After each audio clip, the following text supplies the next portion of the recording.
नमस्कार, मैं हूं आशीष त्रिपाठी। न्यूज 18 मध्य प्रदेश छत्तीसगढ़ पर वक्त हो चला है फटाफट अंदाज में खबरों पर नजर डालेंगे, लेकिन उससे पहले एक अहम खबर आपको बता दें। व्यापम घोटाले को लेकर कांग्रेस ने एक बार फिर बीजेपी सरकार पर निशाना साधा। पूर्व केंद्रीय मंत्री अरुण यादव का एक पोस्ट सोशल मीडिया पर आया, जिसमें कांग्रेस ने दावा किया कि सुप्रीम कोर्ट के निर्देश पर सरकार ने 45 परिवहन आरक्षकों की नियुक्ति को निरस्त किया है। 12 साल बाद सरकार ने 45 परिवहन आरक्षकों की नियुक्ति को रद्द किया है। कांग्रेस ने यह पूछा कि अगर नियुक्तियां वैध थीं तो अब निरस्त क्यों की गई, जबकि सरकार ने कोर्ट में जिरह के दौरान इन नियुक्तियों को सही बताया था। और अब इस पूरे मामले में नियुक्तियां जो निरस्त की गई हैं उसके संबंध में अरुण यादव ने एक पोस्ट करके सवाल पूछा है। उनका यह पूछना कि 45 परिवहन आरक्षकों की नियुक्ति रद्द क्यों की गई। और बात करेंगे हमारे सहयोगी वासु चौरे इस वक्त हमारे साथ जुड़ गए। वासु, व्यापम घोटाले को लेकर लंबे समय तक विवाद चला। अब एक ये विवाद लंबे समय के बाद किसी मुद्दे पर व्यापम की बात हो रही है। 12 नियुक्तियों को लेकर यह सवाल उठाया जा रहा है कांग्रेस पार्टी के एक नेता की तरफ से। क्या कुछ इसमें सवाल किए जा रहे हैं, क्या कोई जवाब भी आया इस पर? बिल्कुल, देखिए, व्यापम घोटाले का जो पूरा मामला है वो सियासत का केंद्र तो मध्य प्रदेश में लगातार बना ही हुआ है, लेकिन अपने आप में काफी गंभीर मामला भी है। और आए दिन व्यापम से जुड़े हुए कुछ न कुछ कोर्ट के फैसले आते हैं, नेताओं की बयानबाजी होती है या फिर पीड़ितों की तरफ से कुछ कथन आते हैं और इसको लेकर इस पूरे मामले पर फिर से सियासत शुरू हो जाती है। अब परिवहन आरक्षकों की भर्ती को लेकर एक बार फिर से सियासी बवाल जो है वो खड़ा हो गया है। पूर्व केंद्रीय मंत्री अरुण यादव ने ट्वीट कर फर्जी नियुक्ति जो कि सीएम सुप्रीम कोर्ट के निर्देश पर अब सरकार ने निरस्त की है, उनके हवाले से ये पूरा ट्वीट जो है वो किया गया। और कांग्रेस ने सीधे तौर पर सरकार पर यह आरोप लगाए हैं कि अगर नियुक्तियां फर्जी थी तो फिर इतने सालों तक कैसे वो लोग पद पर बने रहे और काम करते रहे, और अब सुप्रीम कोर्ट के आदेश के बाद क्यों इनकी निरस्ती की कार्रवाई की जा रही है। और सरकार से स्पष्टीकरण इस पूरे मामले को लेकर कांग्रेस मांगती हुई नजर आ रही है। बहरहाल देखना होगा कि कांग्रेस के नेताओं ने जो पोस्ट किया है, जो बयान सामने आए हैं और जो दस्तावेज जारी किए हैं, इनको लेकर सरकार का क्या कुछ रुख रहता है और सुप्रीम कोर्ट में अब अगर इस मामले की और भी ज्यादा प्रोसीडिंग्स होती हैं तो क्या कुछ तथ्य उसमें रखे जाते हैं। जी वासु, रहिएगा आप हमारे साथ। कुछ एक प्रतिक्रियाएं इस पूरे मामले को लेकर जो सामने आ रही हैं वो भी अपने दर्शकों को दिखाते हैं। जिस महाघोटाले में सत्ता के दम पर सरकार में बैठे लोग साफ निकले, उसकी परतें धीरे धीरे खुल रही हैं।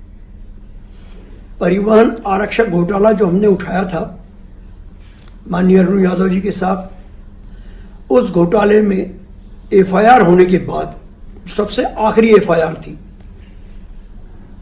जांच में उस अवधि के पूर्व ही 17 लोगों ने ज्वाइनिंग ऑर्डर के बाद ज्वाइन नहीं किया।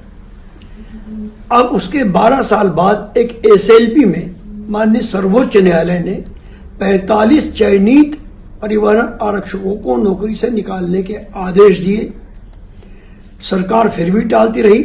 अब अवमानना के डर से 4 रोज पहले उनको वापस बर्खास्त करने के निर्देश जारी हुए हैं। यह कांग्रेस के उन आरोपों को बल दे रहा है कि व्यापम की हर परीक्षाएं बिना अनियमितता, घपले, घोटाले और भ्रष्टाचार के पूर्ण ही नहीं हुई। और इस पर बात करने के लिए हमारे साथ भारतीय जनता पार्टी के प्रवक्ता पंकज चतुर्वेदी जी जुड़ गए हैं। पंकज जी, बहुत स्वागत है न्यूज 18 मध्य प्रदेश छत्तीसगढ़ पर आपका। सवाल कांग्रेस पार्टी के एक नेता ने उठाया। उनका यह कहना है कि 45 परिवहन आरक्षकों की नियुक्ति को रद्द क्यों किया गया, जबकि कोर्ट में जिरह के दौरान सरकार इसे वैध बता रही थी।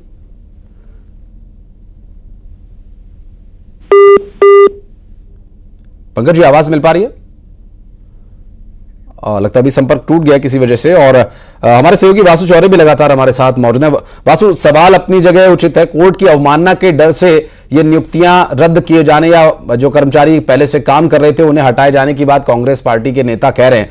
उनका यह कहना है कि इस पर सरकार की मंशा पर सवाल उठते हैं, इसकी जांच भी होने की आवश्यकता है।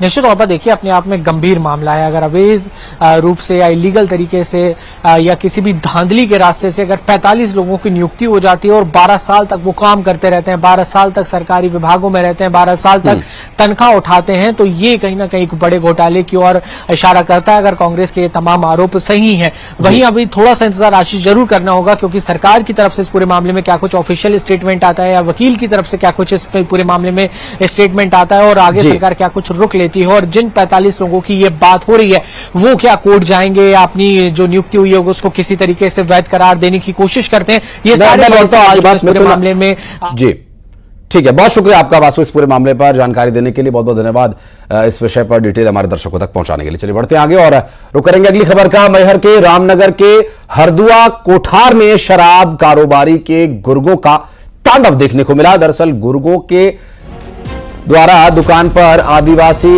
युवकों के साथ मारपीट की गई, तो वहीं महिलाओं से अभद्र भाषा का इस्तेमाल किया गया, जिसका एक वीडियो भी सामने आया है। और इसके बाद प्रभारी मंत्री राधा सिंह ने इसका संज्ञान लिया और पुलिस प्रशासन से इसके संबंध में बात की। तो वहीं एसपी ने बदमाशों के खिलाफ कार्रवाई किए जाने के आदेश भी दिए हैं।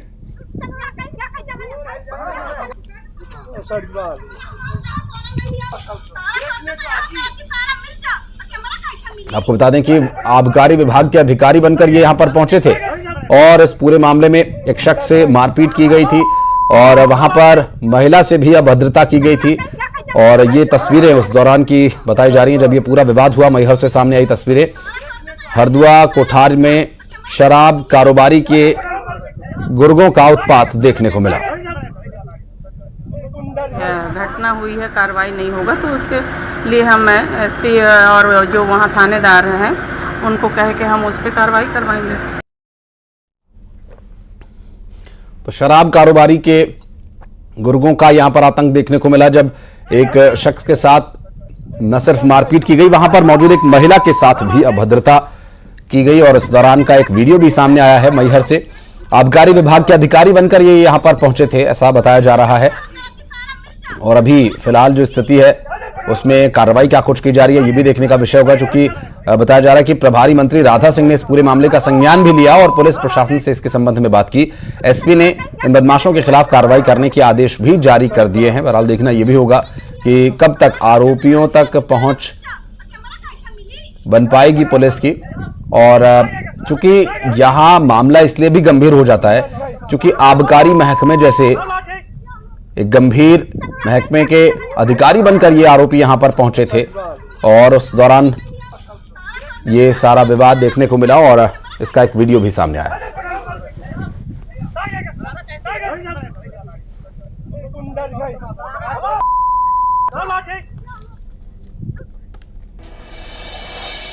केंद्रीय मंत्री शिवराज सिंह चौहान जो झारखंड के बोकारो के दौरे पर पहुंचे थे, इस दौरान तेज बारिश में भीगते हुए महासभा में जनता को परिवर्तन का संकल्प दिलाया। उन्होंने कहा कि आइए इन बरसते बादलों में परिवर्तन का संकल्प लीजिए। इंद्रदेव भी आज आपसे परिवर्तन के लिए आह्वान कर रहे हैं।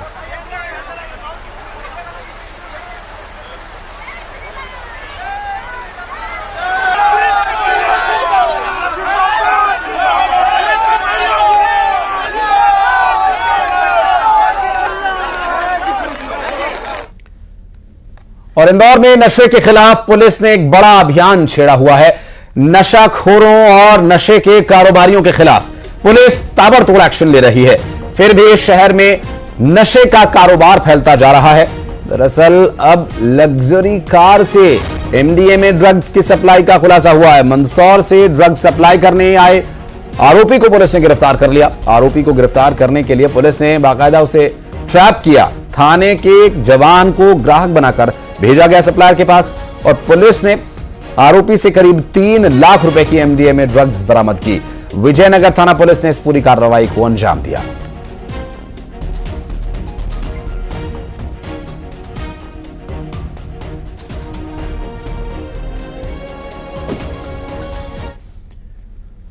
और इंदौर शहर नशे के जाल में पूरी तरह से उलझा हुआ है।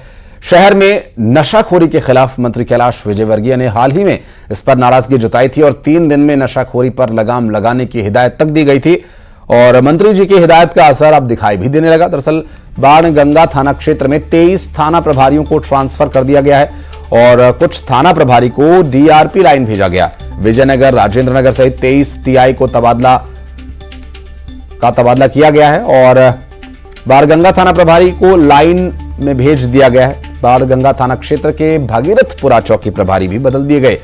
कल ही इंदौर में नशा करते हुए एक नशेड़ी ने वीडियो सोशल मीडिया पर अपलोड कर दिया। हालांकि बाद में उसे गिरफ्तार कर लिया गया और एक लग्जरी कार से एमडीएमए ड्रग्स की भी बरामदगी हुई। अब इंदौर शहर में पुलिस अधिकारियों के तबादले भी जारी हैं।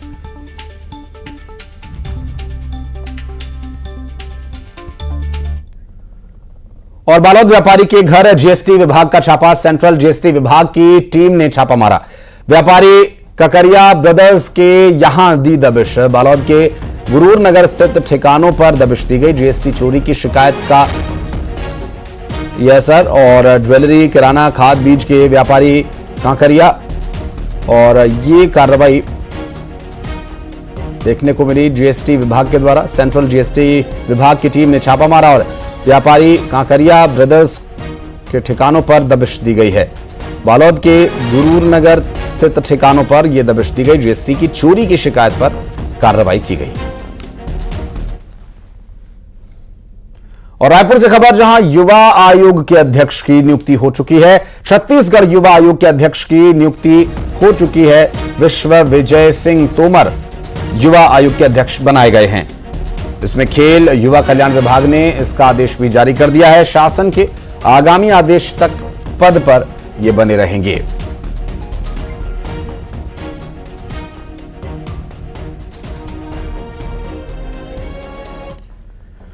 और इस बीच वॉर जोन से एक बहुत बड़ी खबर आ रही है। दरअसल खबर है कि लेबनान में इजराइल के ताबड़तोड़ हमलों से मरने वालों की संख्या बढ़कर 558 हो गई है, जिसमें 50 बच्चे भी शामिल हैं।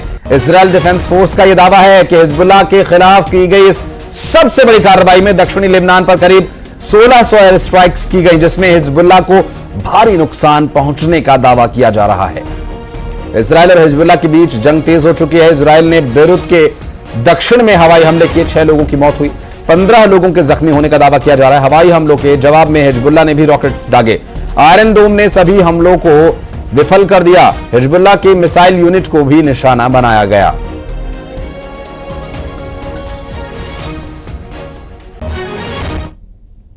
चलिए बढ़ते आगे। काशी हिंदू विश्वविद्यालय के एक रिसर्च में एक बड़ा खुलासा यह हुआ। यह रिसर्च मंगोलियन आक्रमणकारी चंगेज खान के डीएनए पर आधारित है, जिसमें दावा यह किया गया कि पड़ोसी मुल्क पाकिस्तान में 40% हजारा जनजाति और दक्षिण एशिया के पुरुषों में चंगेज खान के अंश मिले हैं, लेकिन भारत में चंगेज खान का कोई वंशज नहीं।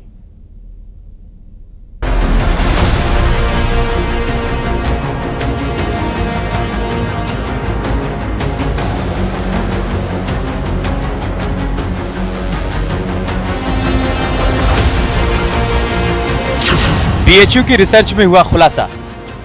वाराणसी स्थित काशी हिंदू विश्वविद्यालय की एक रिसर्च में बड़ा खुलासा हुआ है कि रिसर्च मंगोलियन आक्रमणकारी चंगेज खान के डीएनए पर आधारित है, जिसमें दावा किया गया है कि पड़ोसी मुल्क पाकिस्तान में 40% हजारा जनजाति और दक्षिण एशिया के पुरुषों में चंगेज खान के अंश मिले।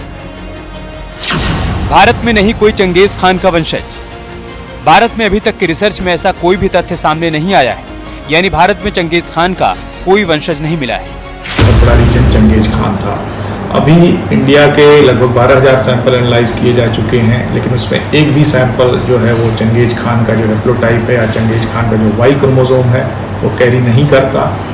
और भी सैंपल्स जो कश्मीर के हैं, लद्दाख के हैं, लगभग 5,000 सैंपल, उनकी एनालिसिस जारी है।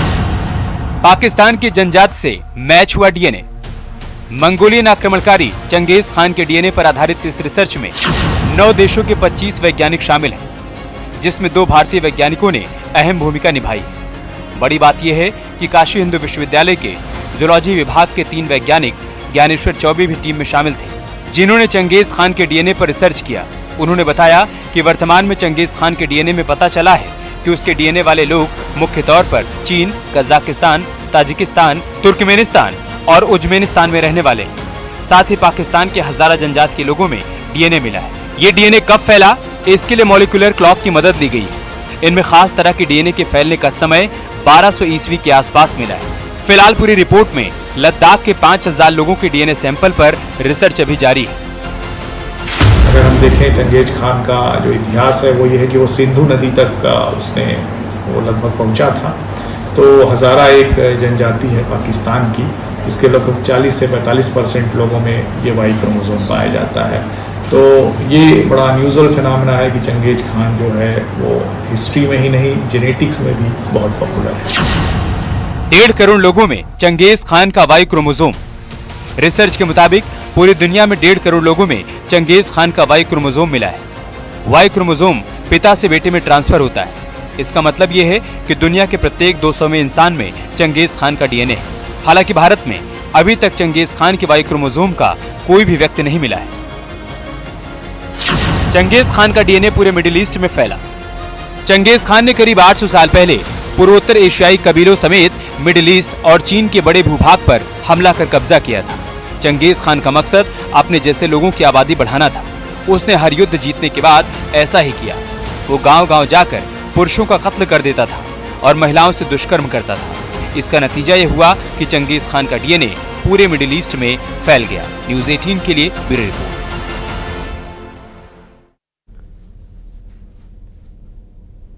और खबरें आगे भी जारी हैं। वक्त एक छोटे से ब्रेक का, जल्द लौटते हैं।